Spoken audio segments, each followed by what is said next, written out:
너는 내 떡을 물 위에 던져라. 여러 날 후에 도로 찾으리라. 일곱에게나 여덟에게 나눠줄지어다. 무슨 재앙이 땅에 임하는지 내가 알지 못함이니라. 구름에 비가 가득하면 땅에 쏟아지며 나무가 나무로나 북으로나 쓰러지면 그 쓰러진 곳에 그냥 있으리라. 풍세를 살펴보는 자는 파종하지 못할 것이요 구름만 바라보는 자는 거두지 못하리라. 바람의 길이 어떠함과 아이벤 자의 태에서 뼈가 어떻게 자라나는지를 내가 알지 못한 같이 만사를 성취하시는 하나님의 일을 내가 알지 못하느니라.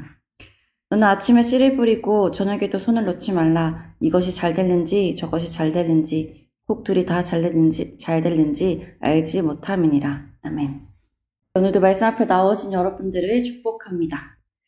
여러분들은 여러분들의 인생 속에서 스스로 좀 가장 뿌듯했던 기억에 남는 선행이 있으신가요?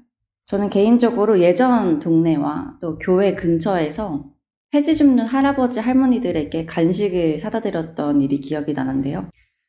특별히 그 중에서도 교회 근처에서 어느 더운 날 어떤 할머님께 물과 간식을 드렸던 적이 있었습니다.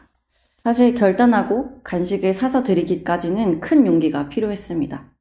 드려도 될까? 좋아하실까? 너무 이제 자신을 동정한다고 생각하시지 않을까? 여러 고민을 하다가 간식을 사서 할머님께 전해드렸는데 할머니께서 너무 고마워하시는 거예요.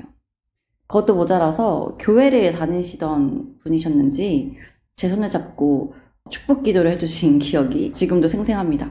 이때를 계기로 더 용기를 내서 주위 어려운 어르신들께 계속해서 다가갔던 것 같아요. 여러분들도 부모님에게든 주위 이웃에게든 친구에게든 어떤 선행의 크기와 상관없이 선을 행했던 기억이 있으실 줄 압니다. 우리에게 누군가를 돕고 선을 베풀고자 하는 마음이 있는 것은 하나님께서 우리 안에 선을 행할 만한 마음을 주셨기 때문입니다. 그렇게 사람은 서로 선을 베풀고 받으며 살아가게 창조되었습니다. 오늘 전도서에서도 이 선을 베푸는 일에 대해 우리에게 권면하고 있습니다. 1절부터 함께 보겠습니다. 1절에 보니 너는 내 떡을 물 위에 던져라. 여러 날 후에 도로 찾으리라 라고 말씀합니다. 유대인들 사이에서는 아버지로부터 구전되어 내려오는 하나의 이야기가 있다고 합니다. 매일 강가에 먹을 것을 던지라는 이야기인데요. 그 이유는 내가 알지도 못하는 동물이나 혹은 도움이 필요해 강가로 나온 사람들에게 도움이 되고 이것이 결국엔 나에게 다 갚아진다는 이유에서입니다. 바로 선을 행할 것을 이야기하고 있는 것이죠. 2절과 3절은 좀 더 선을 행할 것에 대한 의미를 분명히 하고 있습니다.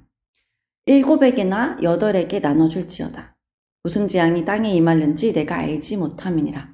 우리는 오늘 많이 가진 자처럼 생각이 되어져도 2절과 같이 내일 우리 삶에 어떤 재앙이 일어나서 무엇을 잃게 될지 모르는 자들입니다. 3절처럼 순식간에 일어나는 자연재해나 갑작스레 일어나는 사고 앞에서는 더욱 그렇습니다. 그렇게 전도서 기자는 우리가 넉넉할 때 그리고 평안할 때 우리의 것을 나눠주라고 권면하고 있는 것이죠. 그러나 선을 행하는 것에는 제가 그러했던 용기가 필요합니다. 과연 내가 정말 선을 베풀어도 될까? 내가 이것을 베풀었을 때 오히려 욕을 먹거나 내가 가난해지는 것이 아닌가 하는 생각도 듭니다. 이런 모습이 바로 4절과 6절의 모습입니다. 4절에 보니 풍세를 살펴보는 자와 구름만 바라보는 자가 나옵니다. 언제 파종을 해야 좋을지 계속 날씨를 살피고 있는 것이죠. 선을 행함에 있어서 계속 나의 상황과 주변의 상황을 살피면서 주저하고 있는 모습과 같습니다. 그러나 선을 행하기를 주저하는 우리에게 전도서 기자는 5절과 6절의 이야기를 이렇게 이어갑니다.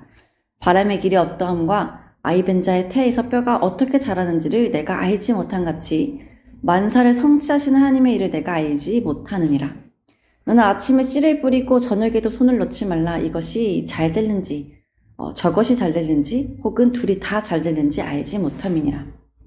우리가 선을 행하는 것을 주저하는 것은 나도 어려운데 도와주는 게 맞나? 라는 생각이 들기 때문이기도 하고 내가 괜히 도와줘서 저 사람에게 싫은 소리를 들으면 어떡하지? 라는 걱정이 들기 때문이기도 합니다. 혹은 내가 도와줘봤자 도움이 될까? 저 사람의 인생에 어떠한 도움이 될까라는 우리 앞선 걱정이 또 들기 때문이기도 한데요. 즉 선행에 대한 결과가 과연 내게 어떻게 돌아올지 모르기 때문입니다. 그러나 전도서 기자는 선을 베푸는 것에 대해 우리에게 의심하지 말고 행하라고 말씀합니다. 우리의 선한 행동에 대한 결실을 맺으시는 분은 하나님이시기 때문입니다. 우리는 하나님을 선하신 분이라고 말합니다. 이것은 비단 나에게만 해당하는 말은 아닐 것입니다. 우리 하나님의 선하심은 모든 자에게 동일합니다. 이 하나님의 선하심을 알리는 방법이 우리의 선한 행동, 선한 구제일 줄 믿습니다. 그러니 사랑하는 여러분, 오늘도 여전히 여러분들에게 선하신 그 하나님의 모습을 다른 이들에게 주저하지 말고 보여주시길 소망합니다. 여러분들의 손길을 통해 하나님의 선하심을 경험하기를 기다리는 자들에게 계산 없는 순수함과 그 선행에 대한 어떠한 결과도 받아들일 용기를 가지고 기꺼이 여러분들의 가진 것을 나누는 자들이 되시기를 간절히 소망합니다. 함께 기도하겠습니다. 사랑의 하나님, 오늘도 말씀으로 하루를 시작하게 하시니 감사합니다. 하나님, 우리는 하나님의 은혜로 살아가는 자들입니다. 하나님은 우리에게 아무 계산 없이 우리에게 은혜를 베풀어 주셨고, 때로는 은혜를 받고도 완악한 모습으로 하나님께 나아가는 우리의 모습에도 지치지 않고 은혜를 베풀어 주셨습니다. 주님, 그렇기에 우리는 하나님의 선하심을 고백하지 않을 수 없습니다. 주님, 우리도 하나님을 닮아 살아가기를 원합니다.